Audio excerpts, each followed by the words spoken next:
अपने बच्चों को हम शिक्षा दिलाते हैं कि वो अच्छे संस्कारों का अर्जन करें। अच्छे संस्कारों का आशय लोग लेते हैं कि वो अपनी रोजी रोटी, आवास, विकास की समस्याओं को हल कर ले। ईश्वर की ओर किसी का ध्यान ही नहीं है। किसी किसी के पास इतना कुछ है कि प्रभु को पुकारने की आवश्यकता ही नहीं समझता। किंतु ये सब कुछ पार्थिव ही तो है। न चाहते हुए भी सारा वैभव यहीं छोड़ जाना पड़ता है। ऐसी स्थिति में ईश्वर की पहचान ही एकमात्र संबल है, जिसे प्रदान कर रहा है यथार्थ गीता का ये कैसेट प्रसारण।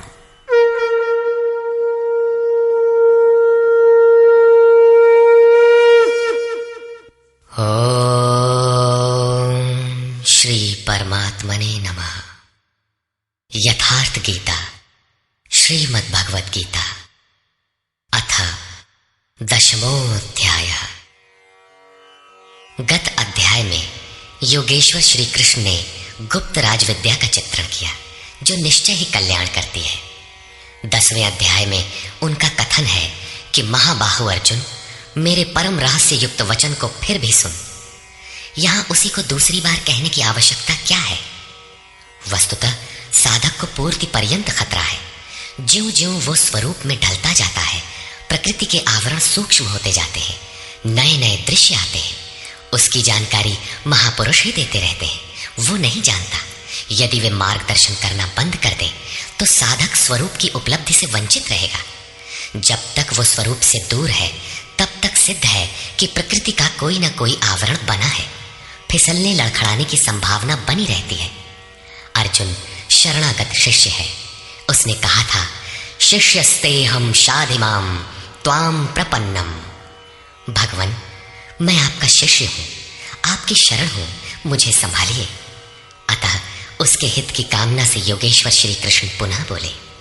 श्री भगवान वाच,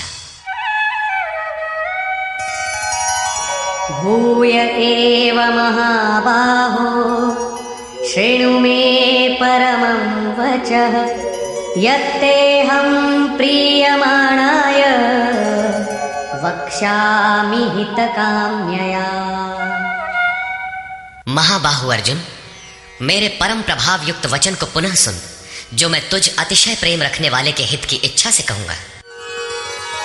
न मे विदुः सुरगणाः प्रभवं न महर्षयः अहमादिर्हि देवानां महर्षीणां च सर्वशः।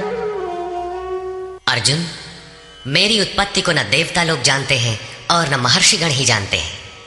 श्री कृष्ण ने कहा था, जन्म कर्म च मे दिव्यम। मेरा वो जन्म और कर्म अलौकिक है, इन चर्म चक्षुओं से देखा नहीं जा सकता। इसलिए मेरे उस प्रकट होने को देव और महर्षि स्तर तक पहुंचे हुए लोग भी नहीं जानते। मैं सब प्रकार से देवताओं और महर्षियों का आदि कारण हूं। यो मामजमनादिं च वेत्ति लोकमहेश्वरम् असम्मूढः समर्थ्येषु सर्वपापैः प्रमुच्यते। जो मुझ जन्म मृत्यु से रहित, आदि अंत से रहित, सब लोगों के महान ईश्वर को साक्षात्कार सहित विदित कर लेता है, वो पुरुष मरणधर्मा मनुष्यों में ज्ञानवान है। अर्थात अज, अनादि और सर्वलोक महेश्वर को भली प्रकार जानना ही ज्ञान है। और ऐसा जानने वाला संपूर्ण पापों से मुक्त हो जाता है, पुनर्जन्म को प्राप्त नहीं होता। श्री कृष्ण कहते हैं कि ये उपलब्धि भी मेरी ही देन है। बुद्धिर्ज्ञानमसम्मोहः क्षमा सत्यं दमः शमः सुखं दुःखं भवो भावो भयं चाभयमेव च। अर्जुन, निश्चयात्मिका बुद्धि, साक्षात्कार सहित जानकारी, लक्ष्य में विवेक पूर्वक प्रवृत्ति, क्षमा, शाश्वत सत्य, इंद्रियों का दमन, मन का शमन, अंतःकरण की प्रसन्नता, चिंतन पथ के कष्ट, परमात्मा की जागृति, स्वरूप की प्राप्ति काल में सर्वस्व का विलय, इष्ट के प्रति अनुशासनात्मक भय और प्रकृति से निर्भयता तथा अहिंसा समता तुष्टिः तपोदानं यशो यशः भवन्ति भावा भूतानां मत्त एव पृथग्विधाः। अहिंसा अर्थात अपने आत्मा को अधोगति में न पहुंचाने का आचरण, समता जिसमें विषमता न हो, संतोष मन सहित इंद्रियों को लक्ष्य के अनुरूप तपाना, दान अर्थात सर्वस्व का समर्पण, भगवत पथ में मान अपमान का सहन। इस प्रकार प्राणियों के उपर्युक्त भाव मुझसे ही होते हैं। ये सभी भाव दैवी चिंतन पद्धति के लक्षण हैं। इनका अभाव ही आसुरी संपद है। महर्षयः सप्त पूर्वे चत्वारो मनवस्तथा मद्भावा मानसा जाता येषां लोक इमाः प्रजाः। सप्तर्षि अर्थात योग की 7 क्रमिक भूमिकाएं अर्थात शुभेच्छा, सुविचारणा, तनुमानसा, सत्वापत्ति, असंसक्ति, पदार्था भावना और तुर्यगा तथा इनके अनुरूप अंतःकरण चतुष्टय अर्थात मन, बुद्धि, चित्त और अहंकार, उसके अनुरूप मन जो मेरे में भाव वाला है, ये सब मेरे ही संकल्प से अर्थात मेरी प्राप्ति के संकल्प से तथा जो मेरी ही प्रेरणा से होते हैं, दोनों एक दूसरे के पूरक हैं, उत्पन्न होते हैं। इस संसार में ये अर्थात संपूर्ण दैवी संपद इन्हीं की प्रजा है, क्योंकि सप्त भूमिकाओं के संचार में दैवी संपद ही है, अन्य नहीं। एतां विभूतिं योगं च मम यो वेत्ति तत्त्वतः सो विकम्पेन योगेन युज्यते नात्र संशयः। जो पुरुष योग की और मेरी उपर्युक्त विभूतियों को साक्षात्कार के साथ जानता है, वो स्थिर ध्यान योग द्वारा मुझ में एक ही भाव से स्थित होता है। इसमें कुछ भी संशय नहीं है। जिस प्रकार वायु रहित स्थान में रखे दीपक की लौ सीधी जाती है, कंपन नहीं होता, योगी के जीते हुए चित्त की यही परिभाषा है। प्रस्तुत श्लोक में अविकंपेन शब्द इसी आशय की ओर संकेत करता है। अहं सर्वस्य प्रभवो मत्तः सर्वं प्रवर्तते इति मत्वा भजन्ते मां बुधा भावसमन्विताः। मैं संपूर्ण जगत की उत्पत्ति का कारण हूं, मुझसे ही संपूर्ण जगत चेष्टा करता है। इस प्रकार मानकर श्रद्धा और भक्ति से युक्त विवेकी जन मेरा निरंतर भजन करते हैं। तात्पर्य यह है कि योगी द्वारा मेरे अनुरूप जो प्रवृत्ति होती है उसे मैं ही किया करता हूं, वो मेरा ही प्रसाद है। कैसे है, इसे पीछे स्थान स्थान पर बताया जा चुका है। वे निरंतर भजन किस प्रकार करते हैं, इस पर कहते हैं। मच्चित्ता मद्गत प्राणा बोधयन्तः परस्परं कथयन्तश्च मां नित्यं तुष्यन्ति च रमन्ति च। अन्य किसी को स्थान न देकर मुझ में ही निरंतर चित्त को लगाने वाले, मुझ में ही प्राणपण से प्राणों को लगाने वाले सदैव परस्पर मेरी प्रक्रियाओं का बोध करते हैं, मेरा गुणगान करते हुए ही संतुष्ट होते हैं तथा निरंतर मुझ में ही रमण करते हैं। तेषां सततयुक्तानां भजतां प्रीतिपूर्वकं ददामि बुद्धियोगं तं येन मामुपयान्ति ते। निरंतर मेरे ध्यान में लगे हुए तथा प्रेम पूर्वक भजने वाले उन भक्तों को मैं वो बुद्धि योग अर्थात योग में प्रवेश वाली बुद्धि देता हूं, जिससे वे मुझे प्राप्त होते हैं। अर्थात योग की जागृति ईश्वर की देन है। वो अव्यक्त पुरुष महापुरुष योग में प्रवेश दिलाने वाली बुद्धि कैसे देता है? तेषामेवानुकंपार्थम् अहमज्ञानजं तमः नाशयाम्यात्मभावस्थो ज्ञानदीपेन भास्वता। उनके ऊपर पूर्ण अनुग्रह करने के लिए मैं उनकी आत्मा से अभिन्न खड़ा होकर, रथी होकर अज्ञान से उत्पन्न हुए अंधकार को ज्ञान रूपी दीपक के द्वारा प्रकाशित कर नष्ट करता हूं। वस्तुतः किसी स्थित प्रज्ञ योगी द्वारा जब तक वो परमात्मा आपके आत्मा से ही जागृत होकर संचालन नहीं करता, तब तक वास्तव में यथार्थ भजन आरंभ ही नहीं होता। वैसे तो भगवान सर्वत्र से बोलने लगते हैं, लेकिन प्रारंभ में वे स्वरूपस्थ महापुरुष द्वारा ही बोलते हैं। यदि ऐसा महापुरुष आपको प्राप्त नहीं है तो वे आपसे स्पष्ट नहीं होंगे। इस पर अर्जुन ने प्रश्न किया। अर्जुन उवाच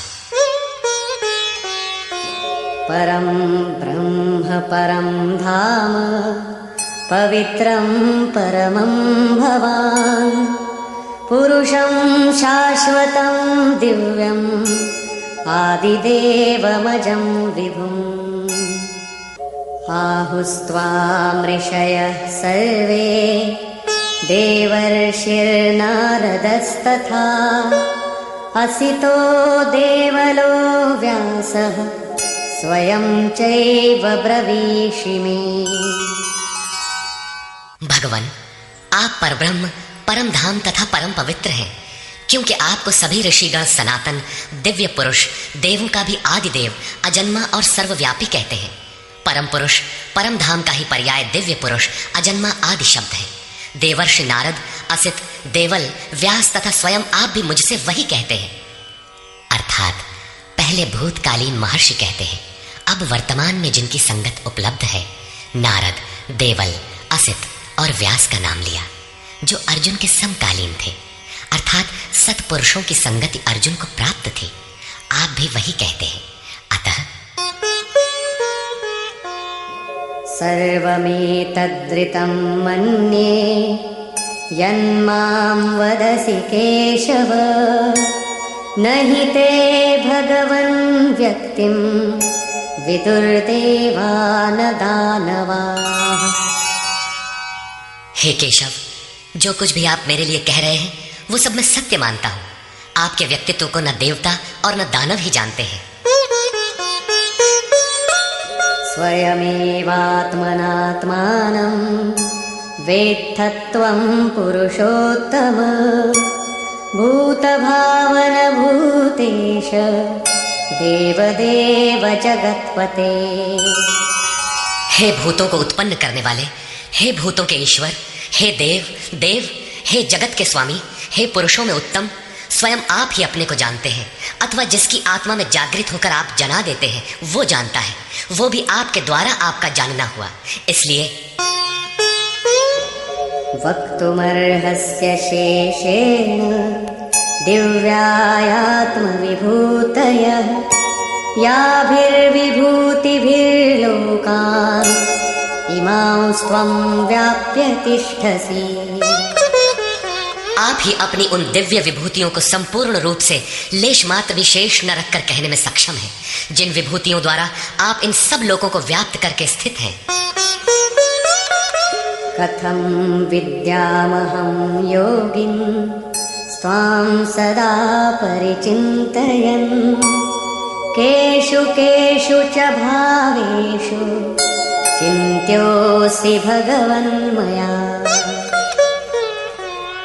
हे योगिन, श्री कृष्ण एक योगी थे। मैं किस प्रकार निरंतर चिंतन करता हुआ आपको जानूं, और हे भगवान, मैं किन किन भावों द्वारा आपका स्मरण करूं। विस्तरेणात्मनो योगं विभूतिं च जनार्दन भूयः कथय तृप्तिर्हि शृण्वतो नास्ति मे मृतम्। हे जनार्दन, अपनी योग शक्ति को और योग की विभूति को फिर भी विस्तार पूर्वक कहिए। संक्षेप में तो इसी अध्याय के आरंभ में कहा ही है, पुनः कहिए, क्योंकि अमृत तत्व को दिखाने वाले इन वचनों को सुनने से मेरी तृप्ति नहीं होती। रामचरित जे सुनत अघाही रस विशेष जाना तिन नाही। जब तक प्रवेश नहीं मिल जाता तब तक उसे अमृत तत्व को जानने की पिपासा बनी रहती है। प्रवेश से पूर्व रास्ते में ही यह सोचकर कोई बैठ गया कि बहुत जान लिया, तो उसने नहीं जाना। सिद्ध है कि उसका मार्ग अवरुद्ध होना चाहता है। इसलिए साधक को पूर्ति पर्यंत इष्ट के निर्देशन को पकड़ते रहना चाहिए और उसे आचरण में ढालना चाहिए। अर्जुन की उक्त जिज्ञासा पर योगेश्वर श्री कृष्ण ने कहा। श्री भगवान वाच हन्त ते कथयिष्यामि दिव्याध्यात्मविभूतयः प्राधान्यतः कुरु श्रेष्ठ नास्त्यन्तो विस्तरस्य मे। कुरुश्रेष्ठ अर्जुन, अब मैं अपनी दिव्य विभूतियों को, उनमें से प्रमुख विभूतियों को तुझसे कहूंगा, क्योंकि मेरी विभूतियों के विस्तार का अंत नहीं है। अहमात्मा गुडाकेश सर्वभूताशय स्थितः अहमादिश्च मध्यं च भूतानामन्त एव च। अर्जुन, मैं सब भूतों के हृदय में स्थित सबका आत्मा हूं तथा संपूर्ण भूतों का आदि, मध्य और अंत भी मैं ही हूं, अर्थात जन्म, मृत्यु और जीवन भी मैं ही हूं। आदित्यानामहं विष्णुः ज्योतिषां रविरंशुमान् मरीचिर्मरुताम् अस्मि नक्षत्राणामहं शशि। मैं आदित्य के 12 पुत्रों में विष्णु और ज्योतियों में प्रकाशमान सूर्य हूं। वायु के भेदों में मैं मरीचि नामक वायु और नक्षत्रों में चंद्रमा हूं। वेदानां सामवेदोऽस्मि देवानामस्मि वासवः इन्द्रियाणां मनश्चास्मि भूतानामस्मि चेतना। वेदों में मैं सामवेद अर्थात पूर्ण समत्व दिलाने वाला गायन हूं। देवों में मैं उनका अधिपति इंद्र हूं और इंद्रियों में मन हूं, क्योंकि मन के निग्रह से ही मैं जाना जाता हूं, तथा प्राणियों में मैं उनकी चेतना हूं। रुद्राणां शंकरश्चास्मि वित्तेशो यक्षरक्षसां वसूनां पावकश्चास्मि मेरुः शिखरिणामहम्। 11 रुद्रों में मैं शंकर हूं। शंख धन अर सा शंकर अर्थात शंकाओं से उपराम अवस्था में हूं। यक्ष तथा राक्षसों में मैं धन का स्वामी कुबेर हूं। 8 वसुओं में मैं अग्नि और शिखर वालों में सुमेरु अर्थात शुभों का मेल मैं हूं। वही सर्वोपरि शिखर है, न कि कोई पहाड़ी। वस्तुतः ये सब योग साधना के प्रतीक है, यौगिक शब्द है। पुरोधसांच मुख्यं मां विद्धि पार्थ बृहस्पतिं सेनानीनामहं स्कंदः सरसामस्मि सागरः। पुर की रक्षा करने वाले पुरोहितों में बृहस्पति मुझे ही जान, जिससे दैवी संपत्ति का संचार होता है। और हे पार्थ, सेनापतियों में मैं स्वामी कार्तिकेय हूं। कर्म का त्याग ही कार्तिक है, जिससे चराचर का संहार, प्रलय और इष्ट की प्राप्ति होती है। जलाशयों में मैं समुद्र हूं। महर्षीणां भृगुरहं गिरामस्म्येकमक्षरं यज्ञानां जपयज्ञोऽस्मि स्थावराणां हिमालयः। महर्षियों में मैं भृगु हूं और वाणी में एक अक्षर ओमकार हूं, जो उस ब्रह्म का परिचायक है। सब प्रकार के यज्ञों में मैं जप यज्ञ हूं। यज्ञ परम में प्रवेश दिला देने वाली आराधना की विधि विशेष का चित्रण है। उसका सारांश है स्वरूप का स्मरण और नाम का जप। 2 वाणियों से पार हो जाने पर नाम जब यज्ञ की श्रेणी में आता है तो वाणी से नहीं जपा जाता, न चिंतन से, न कंठ से, बल्कि वो श्वास में जागृत हो जाता है। केवल सुरत को श्वास के पास लगाकर मन से अविरल चलना भर पड़ता है। यज्ञ की श्रेणी वाले नाम का उतार चढ़ाव श्वास पर निर्भर है। ये क्रियात्मक है। स्थिर रहने वालों में हिमालय हूं। शीतल, सम और अचल एकमात्र परमात्मा है। जब प्रलय हुआ तब मन उसी शिखर में बंध गया। अचल, सम और शांत ब्रह्म का प्रलय नहीं होता। उस ब्रह्म की पकड़ मैं हूं। अश्वत्थः सर्ववृक्षाणां देवर्षीणां च नारदः गन्धर्वाणां चित्ररथः सिद्धानां कपिलो मुनिः। सब वृक्षों में मैं अश्वत्थ हूं। अश्व, कल तक भी जिसके रहने की गारंटी नहीं दी जा सकती, ऐसा ऊर्ध्व मूलधः शाखम अश्वत्थ, ऊपर परमात्मा जिसका मूल है, नीचे प्रकृति जिसकी शाखाएं हैं, ऐसा संसार ही एक वृक्ष है जिसे पीपल की संज्ञा दी गई है। सामान्य पीपल का वृक्ष नहीं कि पूजा करने लगे। इसी पर कहते हैं कि वो मैं हूं और देवर्षियों में मैं नारद हूं। नाद रंध्रः स नारद। दैवी संपद इतनी सूक्ष्म हो गई कि स्वर में उठने वाली ध्वनि अर्थात नाद पकड़ में आ जाए, ऐसी जागृति मैं हूं। गंधर्वों में मैं चित्ररथ हूं अर्थात गायन अर्थात चिंतन करने वाली प्रवृत्तियों में जब स्वरूप चित्रित होने लगे, वो अवस्था विशेष मैं हूं। सिद्धों में मैं कपिल मुनि हूं, काया ही कपिल है। इसमें जब लव लग जाए, उस ईश्वरीय संचार की अवस्था मैं हूं। उच्चैः विद्धि माममृतोद्भवम् ऐरावतं गजेन्द्राणां नराणां च नराधिपम्। घोड़ों में मैं अमृत से उत्पन्न होने वाला उच्चैः श्रवा नामक घोड़ा हूं। दुनिया में हर वस्तु नाशवान है, आत्मा ही अजर अमर अमृत स्वरूप है। इस अमृत स्वरूप से जिसका संचार है, वो घोड़ा मैं हूं। घोड़ा गति का प्रतीक है। आत्म तत्व को ग्रहण करने में मन जब उधर गति पकड़ता है, घोड़ा है। ऐसी गति मैं हूं। हाथियों में ऐरावत नामक हाथी मैं हूं। मनुष्यों में राजा मुझको जान। वस्तुतः महापुरुष ही राजा है, जिसके पास अभाव नहीं है। आयुधानामहं वज्रं धेनूनामस्मि कामधुक् प्रजनश्चास्मि कन्दर्पः सर्पाणामस्मि वासुकी। शस्त्रों में मैं वज्र हूं, गायों में कामधेनु हूं। कामधेनु कोई ऐसी गाय नहीं है जो दूध के स्थान पर मनचाहा व्यंजन परसती हो। ऋषियों में वशिष्ठ के पास कामधेनु थी। वस्तुतः गो इंद्रियों को कहते हैं। इंद्रियों का संयत होना इष्ट को वश में रखने वाले में पाया जाता है। जिसकी इंद्रियां ईश्वर के अनुरूप स्थिर हो जाती हैं, उसके लिए उसी की इंद्रियां कामधेनु बन जाती है। फिर तो जो इच्छा करी हऊ मन माही, हरि प्रसाद कछु दुर्लभ नाही। उसके लिए कुछ भी दुर्लभ नहीं रहता। प्रजनन करने वालों में नवीन स्थितियों को प्रकट करने वाला मैं हूं। प्रजनन, एक तो लड़का बाहर पैदा किया जाता है। चराचर में रात दिन पैदा ही होते हैं।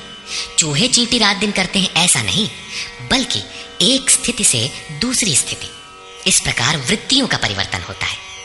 वो परिवर्तित स्वरूप मैं हूं। सर्पों में मैं वासुकी हूं। अनन्तश्चास्मि नागानां वरुणो यादसामहं पितॄणामर्यमा चास्मि यमः संयमतामहम्। नागों में मैं अनंत अर्थात शेषनाग हूं। वैसे तो ये कोई सर्प नहीं है। गीता की समकालीन पुस्तक श्रीमद् भागवत में इसके रूप की चर्चा है कि इस पृथ्वी से 30,000 योजन की दूरी पर उस परमात्मा की वैष्णवी शक्ति है, जिसके सिर पर यह पृथ्वी सरसों के दाने की तरह भार रहित टिकी है। उस युग में योजन का पैमाना चाहे जो रहा हो, फिर भी यह पर्याप्त दूर है। वस्तुतः ये आकर्षण शक्ति का चित्रण है। वैज्ञानिकों ने जिसे ईथर माना है। ग्रह उपग्रह सभी उसी शक्ति के आधार पर टिके हैं। उस शून्य में ग्रहों का कोई भार भी नहीं है। वो शक्ति सर्प की कुंडली की तरह सभी ग्रहों को लपेटे है। यही है वो अनंत, जिससे पृथ्वी धारण की जाती है। श्री कृष्ण कहते हैं, ऐसी ईश्वरीय शक्ति मैं हूं। जलचरों में उनका अधिपति वरुण हूं तथा पितरों में अर्यमा हूं। अहिंसा, सत्य, अस्तेय, ब्रह्मचर्य और अपरिग्रह 5 यम हैं। इनके पालन में आने वाले विकारों को काटना अरह है। विकारों के शमन से पितृ अर्थात भूत संस्कार तृप्त होते हैं, निवृत्ति प्रदान कर देते हैं। शासन करने वालों में मैं यमराज हूं अर्थात उपर्युक्त यमों का नियामक हूं।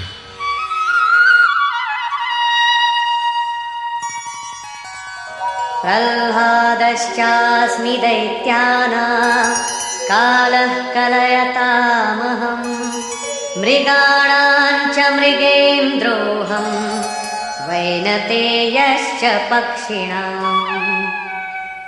मैं दैत्यों में प्रहलाद हूं, पर आह्लाद, पर के लिए आह्लाद। प्रेम ही प्रहलाद है। आसुरी संपद में रहते हुए ईश्वर के लिए आकर्षण विकलता आरंभ होती है, जिससे परम प्रभु का दिग्दर्शन होता है।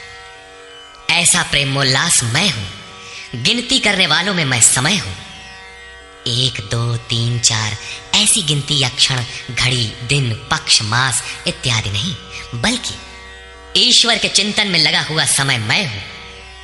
यहां तक कि जागत में सुमिरन करे, सोवत में लव लाए। अनवरत चिंतन में समय मैं हूं। पशुओं में मृगराज, योगी भी मृधन ग अर्थात योग रूपी जंगल में गमन करने वाला है। तथा पक्षियों में गरुड़ मैं हूं। ज्ञान ही गरुड़ है। जब ईश्वरीय अनुभूति आने लगती है, तब यही मन अपने आराध्य भगवान की सवारी बन जाता है। और जब यही मन संशय से युक्त है, तब सर्प होता है, डसता रहता है, योनियों में फेंकता है। गरुड़ विष्णु की सवारी है। जो सत्ता विश्व में अणु रूप से संचारित है, ज्ञान संयुक्त मन उसे अपने में धारण करता है, उसका वाहक बनता है।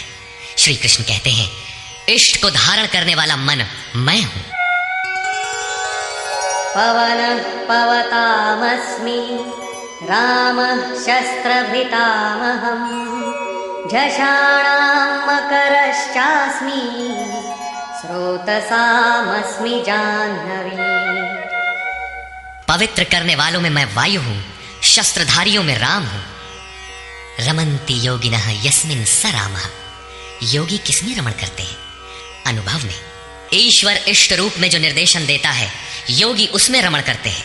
उस जागृति का नाम राम है और वो जागृति मैं हूं। मछलियों में मगर तथा नदियों में गंगा मैं हूं।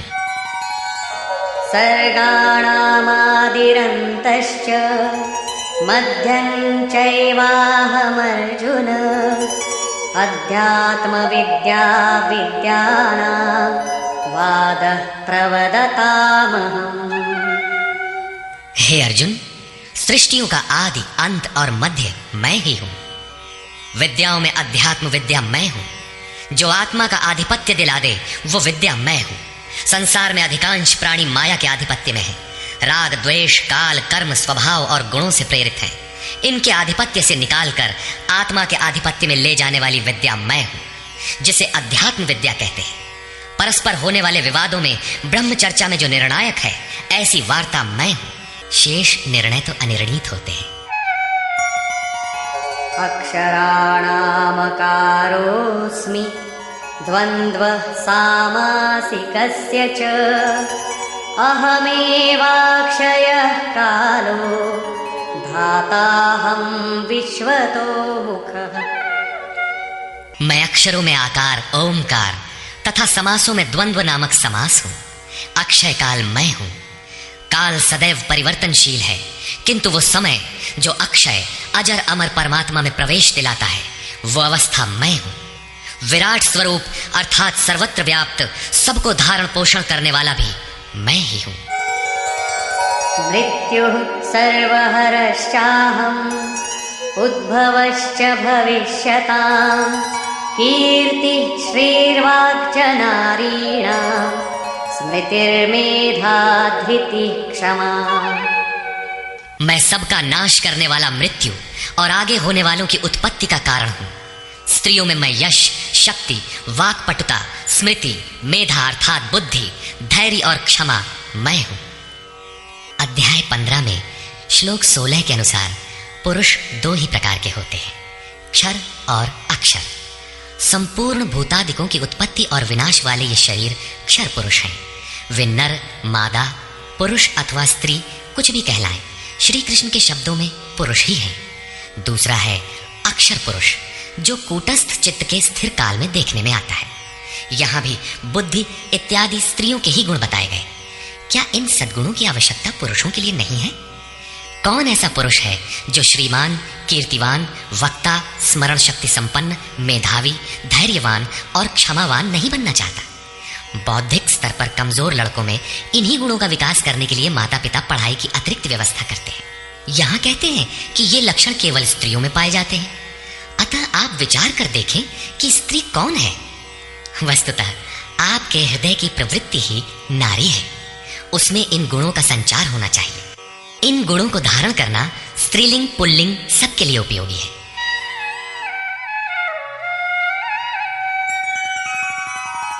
बृहत्साम तथा साम्ना गायत्री छन्दसामहम् मासानां मार्गशीर्षोऽहम् ऋतूनां कुसुमाकरः। गायन करने योग्य श्रुतियों में मैं बृहत साम अर्थात वृहत से संयुक्त समत्व दिलाने वाला गायन हूँ, अर्थात ऐसी जागृति मैं हूँ। छंदों में गायत्री छंद मैं हूँ। गायत्री कोई मंत्र नहीं है जिसे पढ़ने से मुक्ति मिलती हो, वरन एक समर्पणात्मक छंद है। 3 बार विचलित होने के पश्चात ऋषि विश्वामित्र ने अपने को इष्ट के प्रति समर्पित करते हुए कहा, ओम भूर्भुवः स्वः तत्सवितुर्वरेण्यं भर्गो देवस्य धीमहि धियो यो नः प्रचोदयात्। अर्थात भूः, भुवः और स्वः तीनों लोकों में तत्व रूप से व्याप्त देव आप ही वरेण्य हैं। हमें ऐसी बुद्धि दें, ऐसी प्रेरणा करें कि हम लक्ष्य को प्राप्त कर लें। ये मात्र एक प्रार्थना है। साधक अपनी बुद्धि से यथार्थ निर्णय नहीं ले पाता कि मैं कब सही हूं और कब गलत। उसकी ये समर्पित प्रार्थना मैं हूं जिसमें निश्चित कल्याण है, क्योंकि वो मेरे आश्रित हुआ है।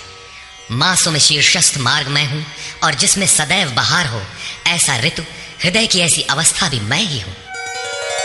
द्यूतं छलयतामस्मि तेजस्तेजस्विनामहम् जयोऽस्मि व्यवसायोऽस्मि सत्वं सत्ववतामहम्। तेजस्वी पुरुषों का तेज मैं हूं, जुए में छल करने वालों का छल मैं हूं। तब तो अच्छा है, जुआ खेलें, उसमें कल बल छल करें, वही भगवान है। नहीं, ऐसा कुछ नहीं है। ये प्रकृति ही एक जुआ है, यही ठगनी है। इस प्रकृति के द्वंद्व से निकलने के लिए दिखावा छोड़कर छिपाव के साथ गुप्त रूप से भजन करना ही छल है। छल है तो नहीं, किंतु बचाव के लिए आवश्यक है। जड़ भरत की तरह, उन्मत्त, अंधे, बहरे और गूंगे की तरह हृदय से जानकार होते हुए भी बाहर से ऐसे रहें कि अनजान हो, सुनते हुए भी न सुने, देखते हुए भी न देखें। छिपकर ही भजन का विधान है। तभी साधक प्रकृति पुरुष के जुए में पार पाता है। जीतने वालों की विजय मैं हूं और व्यवसायियों का निश्चय, जिसे अध्याय 2 श्लोक 41 में कह आए हैं। इस योग में निश्चयात्मक क्रिया एक है, बुद्धि एक ही है, दिशा एक ही है। ऐसी क्रियात्मक बुद्धि मैं हूं, सात्विक पुरुषों का तेज और ओज मैं हूं। वृष्णीनां वासुदेवोऽस्मि पाण्डवानां धनञ्जयः मुनीनामप्यहं व्यासः कवीनामुशना कविः। वृष्णि वंश में मैं वासुदेव अर्थात सर्वत्र वास करने वाला देव हूं। पांडवों में मैं धनंजय हूं। पुण्य ही पांडु है और आत्मिक संपत्ति ही स्थिर संपत्ति है। पुण्य से प्रेरित होकर आत्मिक संपत्ति को अर्जित करने वाला धनंजय मैं हूं। मुनियों में मैं व्यास हूं। परम तत्व को व्यक्त करने की जिसमें क्षमता है वो मुनि मैं हूं। कवियों में उष्णा अर्थात उसमें प्रवेश दिलाने वाला काव्यकार मैं हूं। दण्डोदमयतामस्मि नीतिरस्मि जिगीषताम् मौनं चैवास्मि गुह्यानां ज्ञानं ज्ञानवतामहम्। दमन करने वालों में दमन की शक्ति मैं हूं। जीतने की इच्छा वालों की मैं नीति हूं। गुप्त रखने योग्य भावों में मौन हूं और ज्ञानवानों में साक्षात के साथ मिलने वाली जानकारी पूर्ण ज्ञान मैं हूं। यच्चापि सर्वभूतानां बीजं तदहमर्जुन न तदस्ति विना यत्स्यान् मया भूतं चराचरम्। अर्जुन, सब भूतों की उत्पत्ति का कारण भी मैं ही हूं, क्योंकि चर और अचर ऐसा कोई भी भूत नहीं है जो मुझसे रहित हो। मैं सर्वत्र व्याप्त हूं, सब मेरे ही सकाश से है। नान्तोऽस्ति मम दिव्यानां विभूतीनां परन्तप एष तूद्देशतः प्रोक्तो विभूतेर्विस्तरो मया। परंतप अर्जुन, मेरी दिव्य विभूतियों का अंत नहीं है। अपनी विभूतियों का विस्तार तो मैंने संक्षेप से कहा है, वस्तुतः वे अनंत है। इस अध्याय में कुछ ही विभूतियों का स्पष्टीकरण किया गया है, क्योंकि अगले ही अध्याय में अर्जुन इन सबको देखना चाहता है, क्योंकि प्रत्यक्ष दर्शन से ही विभूतियां समझ में आती है। विचारधारा समझने के लिए इसी से थोड़ा अर्थ दिया गया। यद्यद् विभूतिमत्सत्त्वं श्रीमदूर्जितमेव वा तत्तदेवावगच्छत्वं मम तेजोंशसंभवम्। जो जो भी ऐश्वर्य युक्त, कांति युक्त और शक्ति युक्त वस्तुएं हैं, उनको तू मेरे तेज के एक अंश मात्र से उत्पन्न हुई जान। अथवा बहुनैतेन किं ज्ञातेन तवार्जुन विष्टभ्याहमिदं कृत्स्नम् एकांशेन स्थितो जगत्। अथवा अर्जुन, इस बहुत जानने से तेरा क्या प्रयोजन है? मैं इस संपूर्ण जगत को एक अंश मात्र से धारण करके स्थित हूं।